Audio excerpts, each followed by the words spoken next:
Good evening. Welcome back to Checking the Executive. Thank you if you tuned in last week. My name is Justin Bliss, and on this show I review and provide analysis for the actions of the executive branch over the last week in an attempt to document accurately the Trump administration. Tonight we'll be touching on the ongoing wars in Gaza and the Ukraine, as well as domestic actions and what patriotism means in today's America.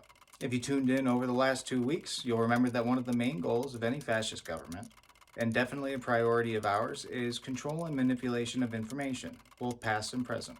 Remember this. Here are this week's top stories.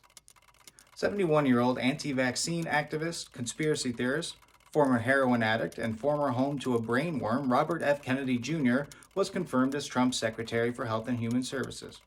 RFK Jr.'s most notable accomplishment in life is being born with the same name as his father. One of Bobby Jr.'s first acts as Health Secretary was to fire about half of the United States Epidemic Intelligence Service. Reportedly, 1,260 staff members were placed on leave or fired. This is coming at a time where experts are warning of a potential incoming epidemic of H5N1 bird flu, which has already stricken fowl fields in northern states and has infected at least 60 humans. If it seems to you that it is counterintuitive for these two events to concurrently occur, you would be correct.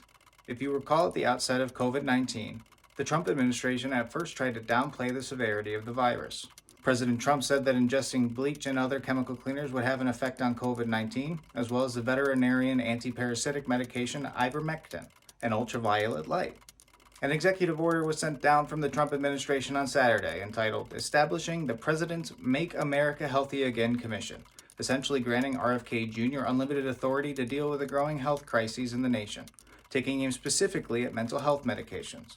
RFK Jr. has on multiple occasions stated he would outright ban all mental health medications, including SSRIs and ADHD medications. Also noted that last year in 2024, Robert Kennedy stated that he would send anyone using the prescription ADHD medication Adderall to work camps in lieu of the medication. He is calling these camps wellness centers. Nothing has been banned to date. However, it is increasingly likely that access to these vital medications will plummet. Millions of Americans use these mental health medications as a way to get through the day. If RFK Jr. follows through on his plan, it will lead to the countless suffering of millions of people. On Valentine's Day, Russian President Vladimir Putin launched a drone strike against the radioactive barrier of the former Chernobyl nuclear power plant, which famously melted down and exploded in the mid-1980s. Luckily for the entire world, only the outer canopy was broken through and the anti-radiation shell inside was unharmed. It is unknown whether or not Putin's drone strike was meant to damage the inner barrier or simply an intimidation tactic against Ukraine and Europe. Trump negotiations with Ukraine President Zelensky on the subject of U.S. aid to Ukraine during the ongoing conflict have been unsuccessful, to say the least. In a stunning show of Civilization 6 level diplomacy, President Trump demanded that Ukraine give the United States 50% of their rare earth metals. He offered no resources nor even guarantees of U.S. assistance for the metals. Zelensky refused. Tensions remain understandably high. Elon Musk gave a press conference standing in the Oval Office next to his vice president. They both allowed Muskrat's 5-year-old son in the room for the interview, who proceeded to be a 5-year-old and wipe his boogers on the vice president's desk. Elon Musk stole $80 million from New York's appropriated FEMA funds. In a stunning show of brazen corruption, New York City Dirty Mayor Eric Adams was exonerated on all felony corruption charges after most judges with ethics resigned in disgust. This was directly following Musk's pickpocketing of New York's FEMA money. The Associated Press was formally removed from the Oval Office in Air Force One for press access because they did not endorse President Trump's change of the Gulf of Mexico to the Gulf of America, in a clear violation of the First Amendment. The White House press secretary, who will probably be replaced by another shortly if the prior administration is any example, stated that there is a constitutional crisis in the judicial branch. Many judges are executing the checks and balances of the government against the Department of Government Efficiency, DOGE, as they continue to dumbly and dim-wittedly fumble their way through the federal treasury payment systems. Federal payment systems and most of their IT systems are very old, running on the COBOL programming language. DOGE employees do not know the COBOL language. Neither does acting President Elon Musk. Musk stated that there are 150-year-olds receiving Social Security payments, which is not true. I am going to simplify here, but in COBOL programming, when the value of a variable throws an error in a birth date, the default date is May 20th, 1875. If these were actual auditors or anyone that knew anything about what they were speaking on, they would know this. Elon Musk does not. The Social Security Administration also has an automated process that went into effect in 2015, which terminates benefits for anyone over 115 years old. As well, a simple reminder that Elon Musk was not elected. Doge is exempt from any document disclosures until the year 2034. Trump is still planning on executing the Department of Education. However, he is also planning on increasing student loan payments to attempt to offset the debt that his tax cuts to the 1% will cause, effectively shifting more of the burden of debt and tax to the middle and proletarian classes. Donald Trump stated that his plan for Gaza would not allow any Palestinians a legal right to return. There are over 2 million Palestinians currently living in Gaza.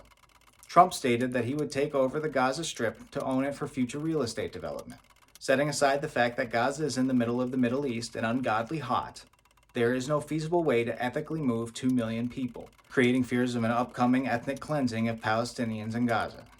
Benjamin Netanyahu, current expansionistic Israeli prime minister, is chomping at the proverbial bit. In response, Hamas, the terrorist organization in de facto control of Gaza, has slowed the release of Israeli hostages and called for worldwide marches in protest of the Gaza golf course plan. Israel as a state was created in 1948 after millions of Jewish people were left effectively stateless by the Holocaust. It was created as a place for any Jewish peoples to call home. However, this was not without its controversies due to the fact that there were already people living there. The wisdom of our forefathers knows no bounds. Israel as a nation has endured many wars and is constantly under threat due to their proximity with the Muslim world and due to the fact that it is smack dab in the middle of the Levant, historically where all Abrahamic religions were formed and many seek pilgrimage to. This is an incredibly complex and nuanced issue. If there were any easy solutions to peace and cooperation in the Middle East, they would have been found already. What is almost assuredly the worst possible solution is moving 2 million people from their home with no state to go to. The United States is historically the biggest ally of Israel. Many members of the government and the American populace as a whole are afraid to speak out against Israel in fear of being labeled anti-Semitic. But there's a stark difference between fighting to free hostages taken by the enemy and nationalistic fervor in eradicating an entire group of people. American nationalism has been on the rise for decades, but being a nationalist is not being a patriot. Seeing Blue Angels fly over a football stadium for military propaganda is very nationalistic, but it's not patriotic. Being a patriot is not blindly following the government's whims, no matter how horrific and damaging. It is not simply supporting the ambition of the administration. It's certainly not making a rap music video with Roseanne Barr saying how much you love the flag and hate transgender people. Being a true American patriot means standing up for the ideals of what our country was founded upon, fighting for the rights of every man, woman, and child to live free from tyranny and oppression. The words on the Statue of Liberty embody what it means to be an American patriot. Give me your tired, your poor, your huddling masses yearning to be free. We should be embracing those peoples that wish to immigrate to our great nation and support them as they flee from their own tyrants and chaos. Not throw them back, or worse, send them to the new Guantanamo Bay internment center. I love this country, our country, very much. It is why I'm such a heavy-handed critic of it, because I know what we could be if we gave it our all. Americans have done great things, terrible things as well, but the good does not wash out the bad, nor the bad the good. We say that we stand for equality and freedom, but many of us, and this administration specifically, do not act as they say. And despite what some people may have told you, as has been told to me on numerous occasions by family members, you can love your country and want to change it. It will take all of us fighting to save America from the oncoming and ongoing tyranny of the current administration. Help your neighbors. Stand up against injustice. Together, united, we must make our stand. Do not lose hope and do not lose heart. Good night and God bless. Thank you.